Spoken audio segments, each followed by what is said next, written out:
Speaker साहब अभी बात करना चाह रही, मैं टू स्पीकर्स थोड़ी सी गुफ्तगू कर लूँ। स्पीकर साहब, कल एक और नया वाक़या हुआ जहाँ के आईन पाकिस्तान को फिर से एक दफ़ा उसके साथ वही हाल किया गया जो कि जब वोट ऑफ नो कॉन्फिडेंस का इशू आया था, जब स्पीकर साहब के ख़िलाफ़ वोट ऑफ नो कॉन्फिडेंस का इशू आया, जब पंजाब में चीफ मिनिस्टर के वोट ऑफ नो कॉन्फिडेंस और इलेक्शन की बात आई।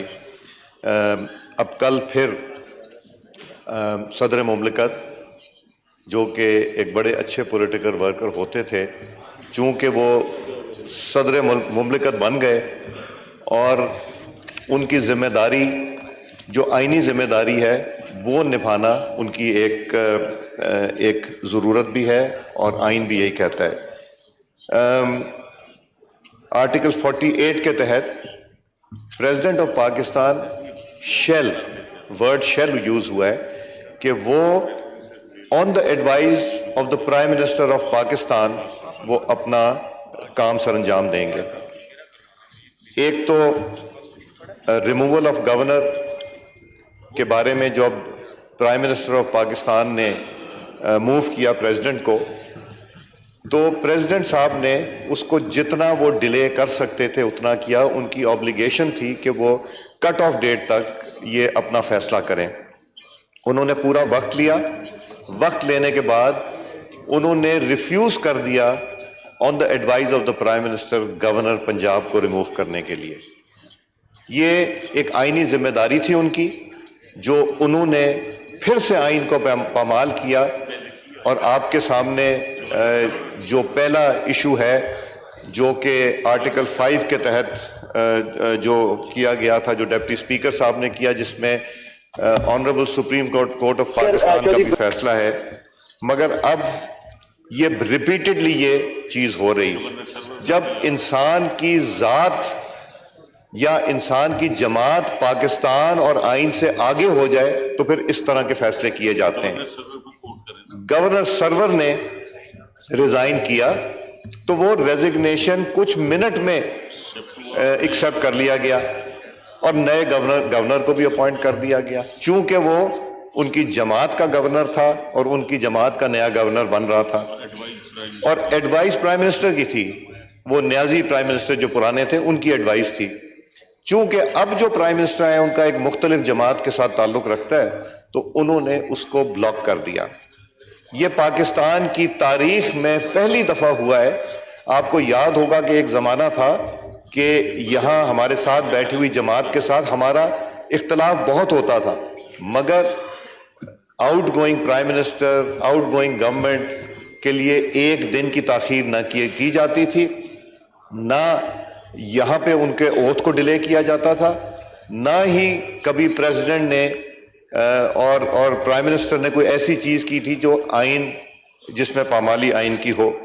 मगर पता नहीं कि ये लोग किस मिट्टी के बने हैं कि जो, मुझे तो वही याद आता है 2014 में जब ये धरने में बैठा करते थे तो कहते थे कि अंदर चोर बैठे हैं, और ख़ुद आके फिर उसी पार्लियामेंट में बैठे और उसी पार्लियामेंट से तनख्वाहें ली। और अब तो शायद आपने भी तनख्वाह दे दी और इमरान खान साहब ने भी, न्याजी साहब ने फिर वो तनख्वाह भी अप्रैल की ले ली, ना आने की तनख्वाह, या शायद आपने नहीं दी और उन्होंने दे दी होगी, प्राइम मिनिस्टर हाउस ने दे दी होगी।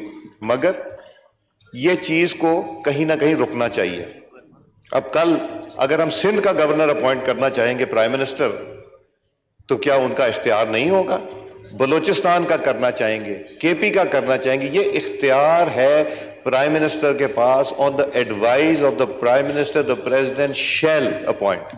उनके पास एक इख्तियार है सिर्फ, वो आर्टिकल 58 का है कि अगर वो कहें कि वोट ऑफ कॉन्फिडेंस लें और वो vote of confidence prime minister ना ले सके तो फिर he can call for election. इसके अलावा वो कोई काम अपनी मर्जी से नहीं कर सकते। जितने वो काम करेंगे वो प्राइम मिनिस्टर की एडवाइस के ऊपर करेंगे, और ये आइन कहता है। अब मैं नहीं जानता कि मेरे दूसरे कोलीग्स जो बैठे हैं यहाँ पे, मैं ये चाहूँगा कि इसके ऊपर कम से कम आधे पौने घंटे की एक आप डिबेट कराएं, और एक हमने रेजोल्यूशन प्रिपेयर की है, जो रेजोल्यूशन हम यहाँ से पास करना चाहेंगे। اور اس میں ہم اسی چیز کو کنڈیم کرنا چاہیں گے کہ آئین اور قانون کی پامالی جو ہے، انکانسٹیٹیوشنل کام جو ہے، اس کو ہم کنڈیم کریں. پھر تو ان کو اس آفس میں بھی نہیں بیٹھنا چاہیے اگر وہ آئین کی عزت نہیں کرتے.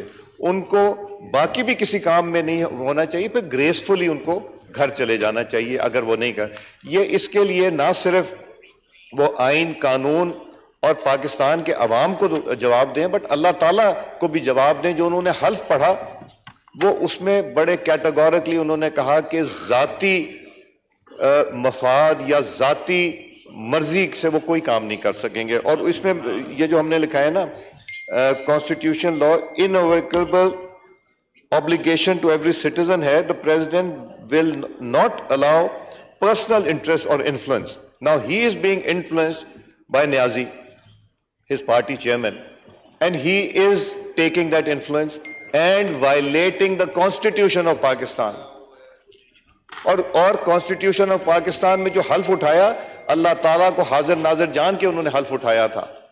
تو یہ صرف یہاں نہیں ہوگا، یہ اللہ تعالیٰ کے حضور بھی ان کو جواب دینا پڑے گا، عوام پاکستان کو بھی یہ جواب دینا پڑے گا، اور اس پارلیمنٹ کو بھی جواب دینا پڑے گا. وہ جب یہاں آ کے پریزیڈنشل ایڈریس کریں گے تو کیا یہ چیز نہیں اٹھے گی کہ آپ تو کانسٹیٹیوشن کی عزت نہیں کر سکتے، آپ یہاں کیا کرنے آئے ہیں؟ جب جوائنٹ سیشن کو وہ ایڈریس کرنے آئیں گے، جو پریزیڈنشل ایڈریس ہوتا ہے اگست میں، تو وہ کیسے آئیں گے؟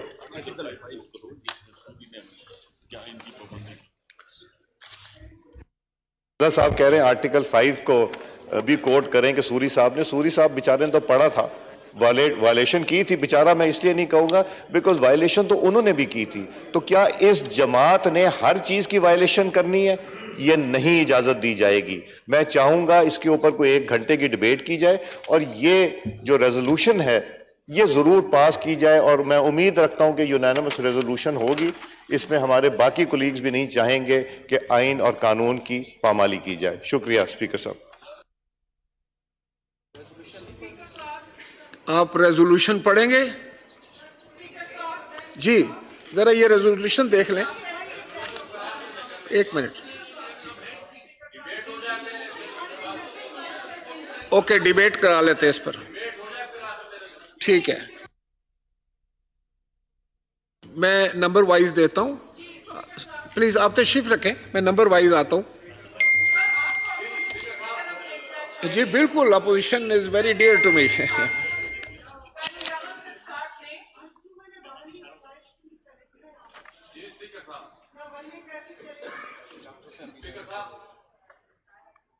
So let us start from the opposition. Dr. Fahmida Mirza Sahib.